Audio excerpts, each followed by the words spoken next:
Welcome to the Camo Matrix Podcast.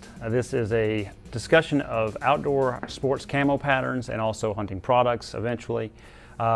Initially, this is going to be available on YouTube and then the Camo Matrix Podcast, which will be available on the website.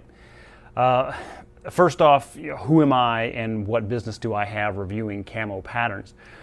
Well, I am the developer and producer of the YouTube channel that has the Camo Showdowns, where I take virtual camo patterns and put them in a number of different backgrounds and let you view them up close, far away, and also in deer vision. I also created what's called the Camo Matrix. Camo Matrix is available on camohuntandstuff.com. In the Camo Matrix, you can take two different patterns and put them in a number of different backgrounds, put them further in the distance, and make your own choices based on what environment you're most interested in. There are about, we're getting close to 100 different patterns being available for you to compare, and that's everything from what's available online to things that you can pick up in the store. Now, am I a professional camo developer? No. I started this because I was curious about what the best camo pattern was for me to use from one side of the country to the other. And when my hunting areas expanded from the East Coast to the Western Rockies, to the deserts, to the grasslands, I was curious about, there's one camo pattern that I'm gonna get. If I'm going to front some money up for a truly engineered product, not just a garment that has a pattern printed on it and it's pretty much like everyday wear. If I'm going to put the money in something that was engineered, what is the best one that I should get? And of course, this is all my own opinion, but throughout the years that I've been doing this now, I'm letting my viewers make their own comments and request their own camo that I can compare for them. So, and that's kind of a difference between what a basic garment is and something that is designed for the hunting world. Something that's a basic garment is going to just have a pattern printed on it, but there's not much difference between it and something that you would buy that would be like a regular t-shirt or a regular jacket.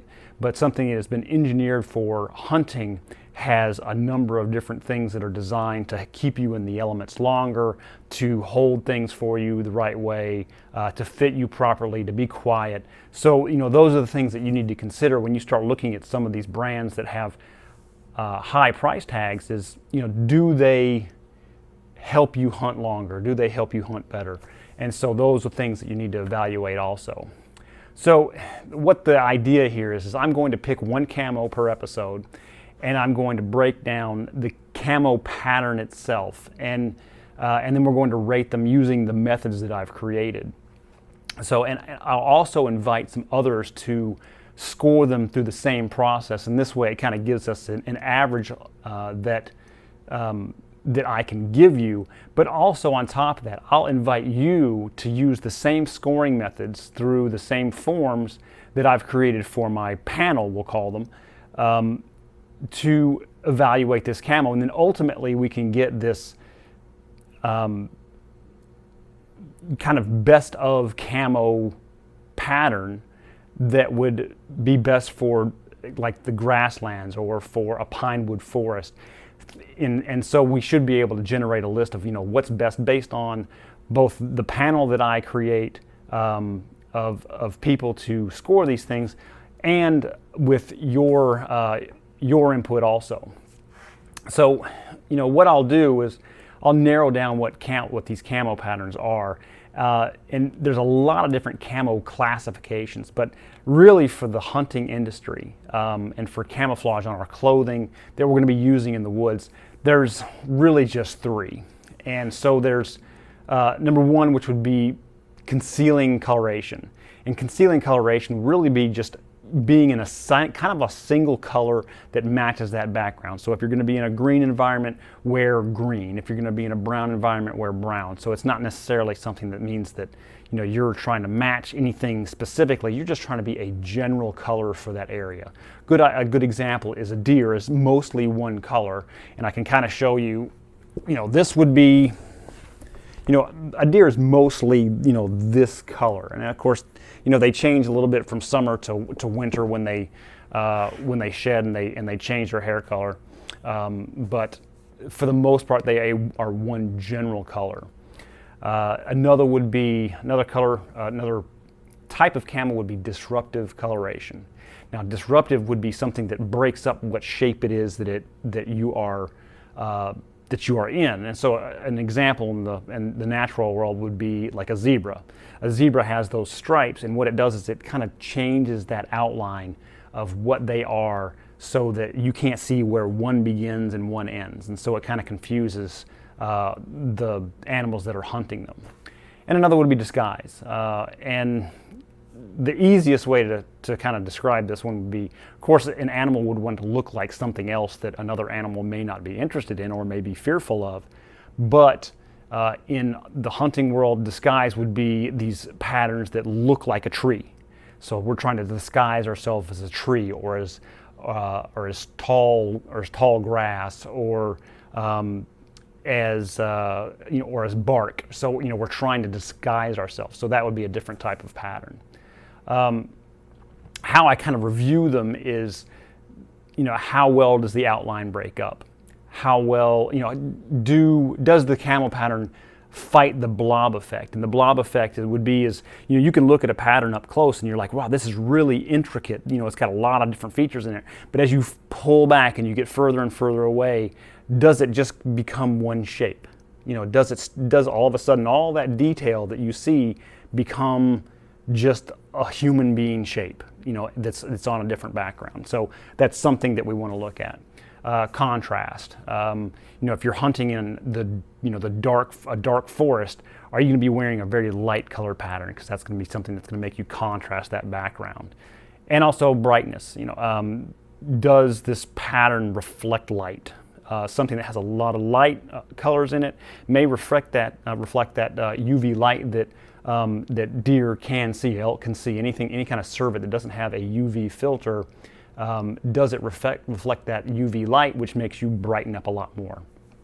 And there's something that's called fractional 3D that can be in these patterns. And fractional 3D, a good example would be if you imagine a tree, and a tree is growing from the ground, and it branches off into larger branches, and then those branches branch off into smaller branches and the smaller twigs and the little buds, and then you have a set of that behind it, another set of that behind it that might be varying colors. That creates this natural occurrence that happens in the real world, but it creates this depth and this confusing pattern that may be confusing to the animals that you're hunting. So this episode, I'll be discussing Skre Solace. And Skre Gear, if you're not familiar with them, they are a company based out of Hurricane, Utah. They have some pretty amazing guarantees on their product for people that purchase their gear, the lifetime warranty being one, and the VIP sizing exchange program, which I have used. So that allows you to purchase something online, and if you're kind of fearful that that size is not going to be correct for you, and so you don't make the purchase, they've kind of repaired that problem by saying, you know what, if you get it and it doesn't fit, send it back, and we'll send you a new one with no cost to you. So they provide you the shipping return, and they also provide you the shipping back to you. So it's a good thing to be able to try them out with. So I've been wearing Skre this last season. You've probably seen it in a number of intros. You've seen it in some of my hunts that are out west.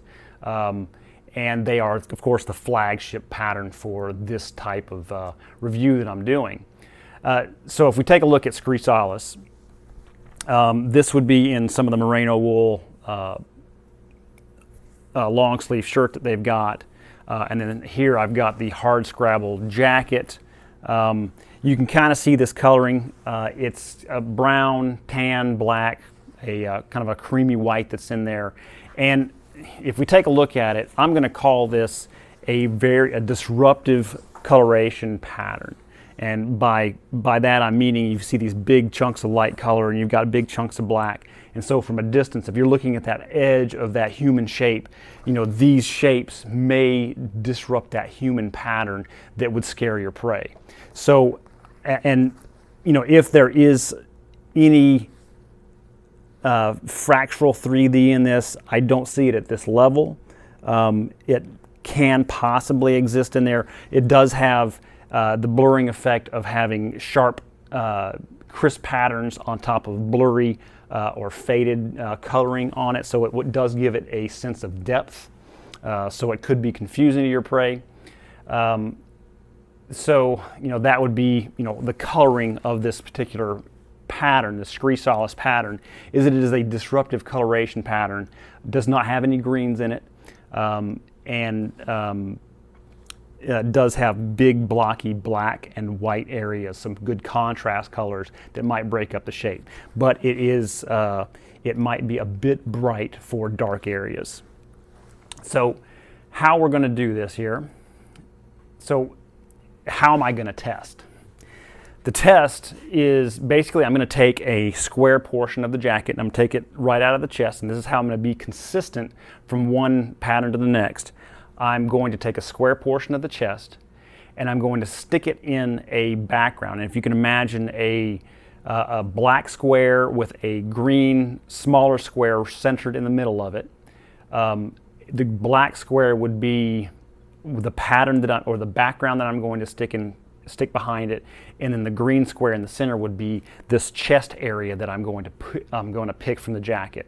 And so when I do that, I'm going to evaluate the edges. So there's going to be 4 quadrants in that square, and I'm going to evaluate the edges and how well they blend and somewhat kind of confuse what you're looking at.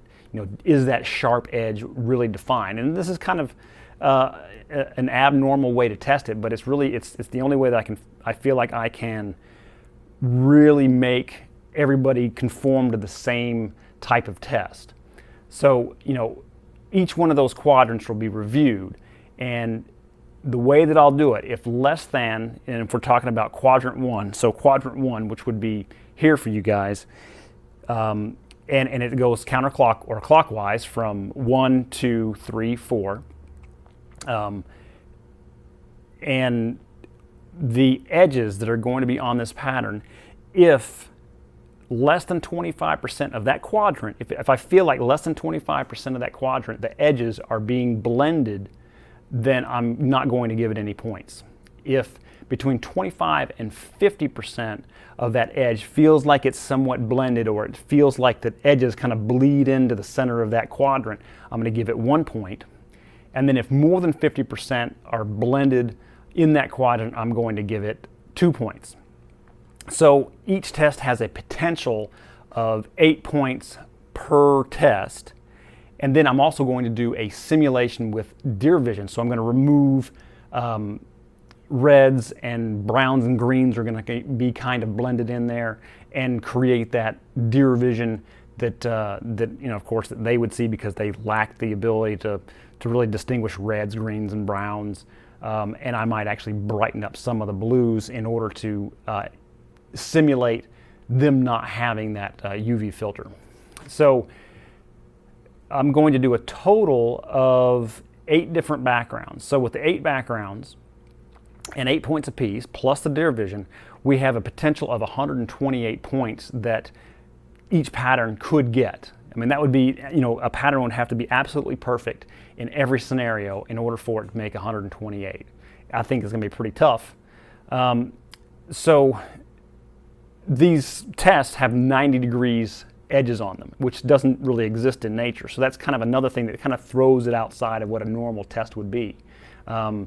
So just keep that in mind. And I'm going to throw these up while I'm going through them so that you can see how they look and kind of what we're comparing. So, and the other thing would be, why so many different backgrounds? And the idea is that we want to be able to provide you with the best comparisons that you can get. And so if you're going to be hunting in dark timber, we want to be able to provide that. If you're going to be hunting on a rocky terrain, I want to be able to provide feedback from my panel and also anybody that takes these tests, what you might want to start with when you're looking at what pattern is going to work, especially for areas that you've never been in. So, that would be why I've got so many different backgrounds that we're going to be testing in. And so for the backgrounds that we're going to test are dark timber, fall colors, grassland forests, rocky terrain, sage deserts, the snowy woods, the winter woods, and in the trees. So each background will also have deer vision version. So we'll remove those reds and blend the greens and the browns so that you can see those. And what I'm going to try to do, I'm going to try to speed through them because there's a lot of, we're evaluating each one in 4 different places. But I'll go through the first one kind of slow so you can see what it is. Now, for this particular episode, I have a panel of 4 people. A good friend of mine, Patrick, who is a hunter here on the East Coast. I've got and this is something else I'm going to try to include in each one, is I have this guy who is a non-hunter, his name is Evan. And Chuck, he's an awesome hunter from New Mexico. He's going to be also scoring for this particular episode. Okay, so our first test is going to be dark timber, and here you can see the video, or you can see the image of dark timber, and you can see in quadrant 1, what I'm going to be evaluating is that edge that's in quadrant 1. And so if you look, I'm going to quickly go through what these scores are. At least on my side, I'm also going to throw up what the other guys' scores are and give you a total. And what I'll do as I go through them, I'm not going to do individual scores because it'll take up quite a bit of time, but I'm going to show you the entire score and also what that subtotal is, and then we'll evaluate it once we get actually through them. So on dark timber quadrant 1, I gave it a 0 because I felt like less than 25% of that particular edge blended into the background or confused me a little bit. And then quadrant 2, I also gave it a 0. Quadrant 1 in dark timber, or quadrant 3, quadrant 3 in dark timber, I gave it a 1. It feels like it's kind of between 25 and 50%. And then quadrant 4, also a 0. So for me, on dark timber, the subtotal for that particular test is 1. Now for Patrick, you can see that Patrick gave it a 2. Evan gave it a 0, and also Chuck gave it a 0. So this, the total on all of those was a 3, and you'll see kind of how that averages out towards the bottom. But you kind of see how that scoring kind of goes. And then I'll do the next one. So this would be dark timber deer vision. Quadrant 1, I gave it a 1 because I feel like it's, again, 25 to 50% is being blended. Quadrant 2 would be a 0. Quadrant 3 would be a 1, and quadrant 4 would be a 1. So I felt like those 3 quadrants, about 25 to 50% was blending a little bit more, and that subtotal was a 3 for me. And then you can see Patrick gave that a 5, Evan gave that a 4, and then Chuck gave it a 1. So I kind of jumped back a little bit. And so if one of them gets a 2, they feel like it's blending a lot more than 50% or 50% more. So what'll happen is you'll kind of see how these scores vary throughout the test, and you can see that different people see things differently, and so that's why we're kind of doing this average. But let's go ahead and speed on through. So here would be fall colors. I gave it a total of 2, Patrick a total of 3, Evan a total of 4, and Chuck a total of 2. For a fall color deer vision, I gave it a 6, Patrick a 6, Evan an 8, and Chuck a 4. And we'll move on to grassland. Grassland, I gave it a 3, Patrick a 2, Evan he actually gave it a 0, and Chuck gave it a 0. Grassland deer vision, I gave it a 4. So actually on all 4 of those quadrants, I felt like it performed equal from 25 to 50. So I gave it a 4, Patrick a 2, Evan a 6, and Chuck a 2. And that's total scores on all quadrants. Rocky terrain, quadrant 1 from me, and I'll go through each one, was a 0. Quadrant 2 was a 1.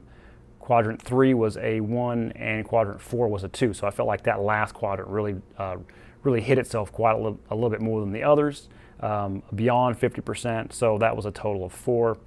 And Patrick gave that total of 3, Evan a 3, and Chuck a 0.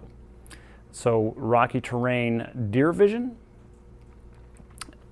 I gave this with deer vision, I gave it 2s all the way down, so it was an 8.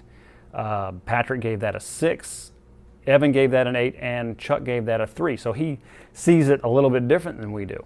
And now it could be because he lives out there also. So he has more terrain like that than we do here on the East Coast. And so just in general, it may be something that just the way that he sees things, it's a little bit different. So Sage Desert, I gave a total of 2.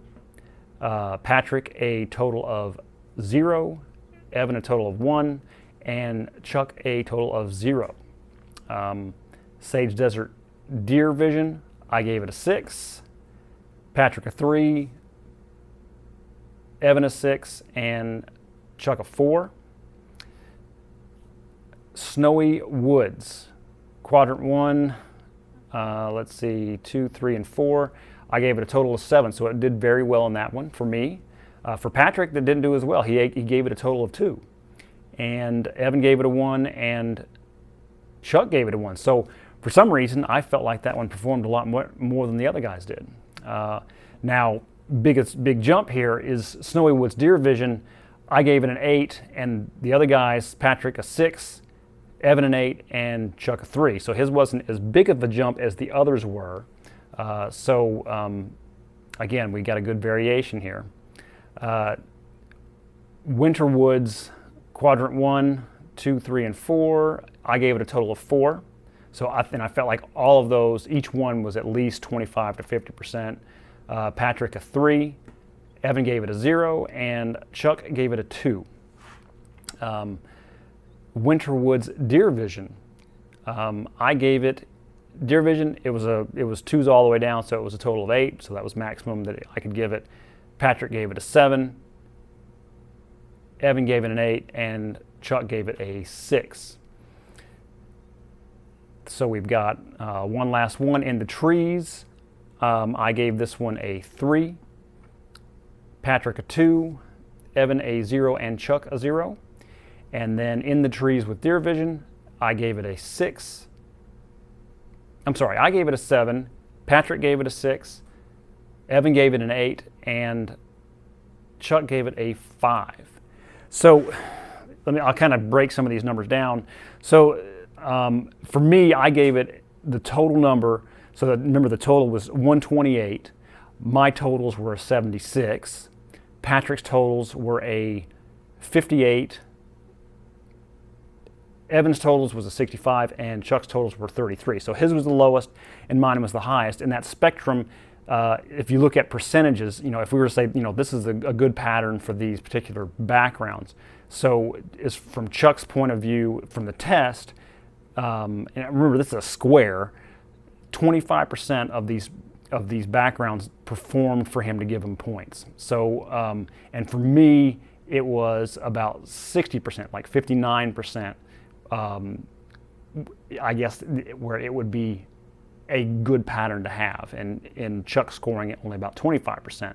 And the other guys, Patrick was 45% and Evan was 50. So it was, so the average overall between the four of us is that about 45% of the backgrounds it would be a decent pattern to use in. So if we are to look at the best one, so if we're looking at, it seems like all scored better in deer vision. And with the greatest variance from human to deer vision based on our score sheet was in the trees and winter woods, meaning that in the trees and winter woods had a low score for human vision, but with deer vision, it really had the biggest jump of where it did the best, or at least from low to high score. And so let's see here. The average top 3 scores in deer vision came from snowy woods, or top 2. The top 2 came from snowy woods and the winter woods.